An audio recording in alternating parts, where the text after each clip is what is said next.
dugsiga hoose dhexe iyo sare aqoon bile ee magaalada Balad Xaawo waxaa la aasaasay sanadkii 2018. Iskuulka ayaa soo maray marxalado kala duwan ee xagga waxbarashada ah.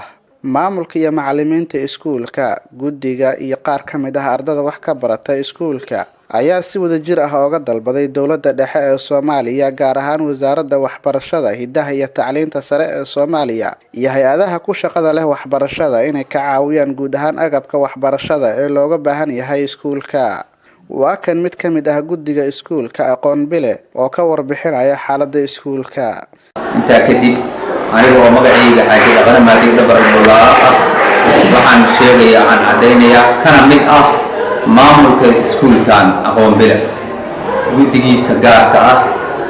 waxaan rabaa inaan baaq u diro hay'adaha ku shaqada leh waxbarashada sida waxaan ku leeyahay NCA ama Hirdo Turakeer hay'adaha noocaas oo ku shaqeeya ama dalalka islaamka ah ama dowladda Soomaaliya aan dhaho sideeda shaqooyinka iskale.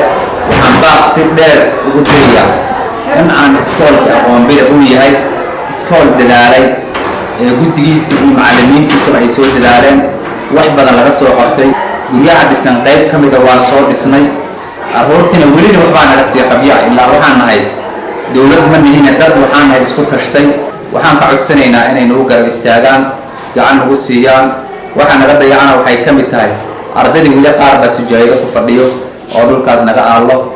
dugsigaas oo isugu jira dugsi hoose dhexe aan wada ka hadlayo carruurteyda way dhigataa 4 wiil baa dhigato. waan ku qanacsanahay waxbarashada ka socota halkan maasha Allah. waxyaalihi aan u raadsan jirnay xaduudaha loo gudbayo carruurta u sii lugan jireen oo lagu bixin jiray lacag lagu mara kastankaas oo ay salaad carruurta sii kala jireen soo socdaa baan fadhigana ku helnay. ilaahay baa ku mahadsan. macallimiin qaali ah oo is-xilqaamay oo u dhalatay dalkii khaas ahaan reer Balad Xaawo ah baa arrimahan isku soo xuriyay annaga oo guddiga aan ku garab istaagno. hadda waxaan rabnaa in nagula gacan siiyo, nagulana garab qabto, laguna garab istaago sida aan hore u soo sheegay.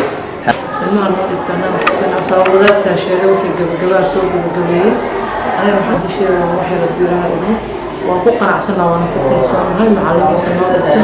waxaan ka raysanay Kenya iyo xadgudubyadeedii inaynu aadeen ka raysanay. waxaan rajaynaynaa ka bareynaa hay'adaha iyo samafalada inay macnaha ardayda ay iskuulada sijaayadaha sida kuraasta sida buugta camal ay u soo waxeeyaan.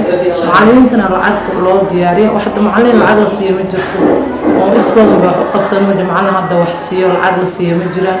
dhanka kale qaar ka mid ah ardada iskuulka ayaa iyaguna ka warbixiyay baahida ku haysata iskuulka. Assalaamu alaykum warahmatullahi wabarakatuh.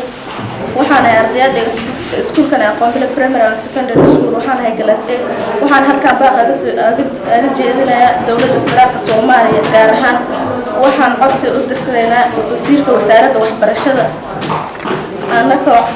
anaka codsi u dirsanayna inaan qaadano imtixaanka qaranka Soomaaliya. wasiirka waxaan ka codsanaynaa oo noo aqbalay codsigeena oo ah inaan qaadano imtixaanka qaranka imtixaanka 8aad.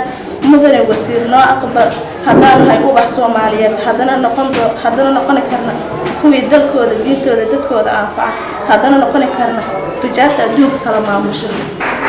بسم الله الرحمن الرحيم. السلام عليكم ورحمة الله وبركاته. مقعي وكرية سماعي العالم وحنا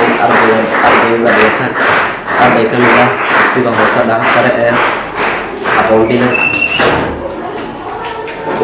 وحنا دكتور فصلك سديدات وحنا روائنا كهلا وحكو صابسن اسكولك سديدة هي ماشي ومرأي حقا اسكولك وحنا أساسي لوضكم تواني سديدي bishkoowaad taariikh waxaana lagu aasaasay 6 galaas iyo arday gaaraysa 32 arday. 6 galaas waa galaaska koowaad iyo midka labaad ilaa iyo galaaska lixaad. maasha Allah. haddana waxaan maraynaa galaaska 8aad. aniga waqtigaas waxaan nahay galaaska 6aad. haddana ay taariikhdu tahay 29 bishii 8aad 2020 waxaan nahay ardayda galaaska 8aad oo rabtay inay ka qayb qaadata imtixaanka qaranka insha Allah waxaan rajaynaynaa waxaan baahineena waxaan u dirsanaynaa baahideena dadka kasta oo ka qayb qaata waxbarashada oo dadka garabka ku siiya sida dawladda hay'adaha waxbarashada kurti waxaan u wada diraynaa baaq dheer oo ah inay aan ka qayb qaadanay imtixaanka qaranka. ugu dambeyn maamulaha iskuulka Zakariya Xasan Cali ayaa warbixin dhameystiran warbaahinta ka siiyay xaaladda guud ee iskuulka.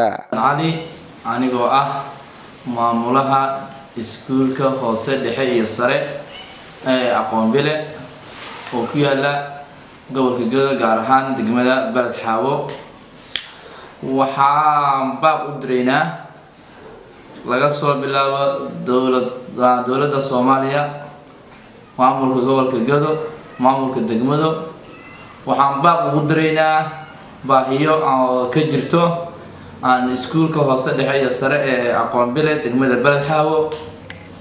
iskuulkan waxaa la aasaasay 2018 asoo ka kooban 6 fasal. baahiyadii loo aasaasay waxaa ka mid ahayd inay ardaydii caqabad fara badan kala kulmeen dhankan xuduudaha dhanka Kenya markii bulshada isku tashatay anagoo macallimiin aan ahayn isxilqaantay ayaa waxaan bilownay in aan aasaasno iskuulkan dugsigan hoose dhexe iyo sare ee Aqoonbile.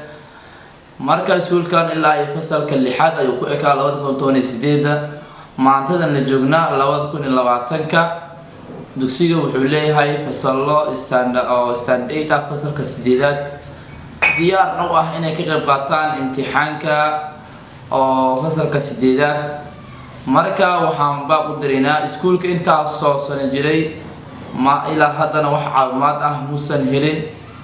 marka waxaan baaq u direynaa dadka muslimiinta walaalaha muslimiinta qaarka jecel inay ka qayb qaataan iskuulkan sidoo kale ma haysto agab waxbarasho guryahan ku jirno waa guryo oo kira ah marka sidaas daraadeed dhismayaasha iskuulka fasallaha aad bay noogu yar yihiin. sidoo kale waxaan dhignaa iskuulkaas secondary-ga 2 fasal form 1 iyo form 2 la yiraahdo waxaana barnaa gelinka dambe fasallaha oo nagu yar awgood ilaa haatanna waxaan ku jirnaa oo guryo oo kira ah. marka sidaas daraadeed waxaan baaq u direynaa hay'adaha waxbarashada u qaabilsan gobolka Gedo gaar ahaan degmada Balad Xaawo in ay si degdeg ah ugu soo qayb qaataan jawaab wanaagsan soo siiyaan haddii aan nahay maamulka iskuulka hoose dhexe iyo sare ee Aqoonbile.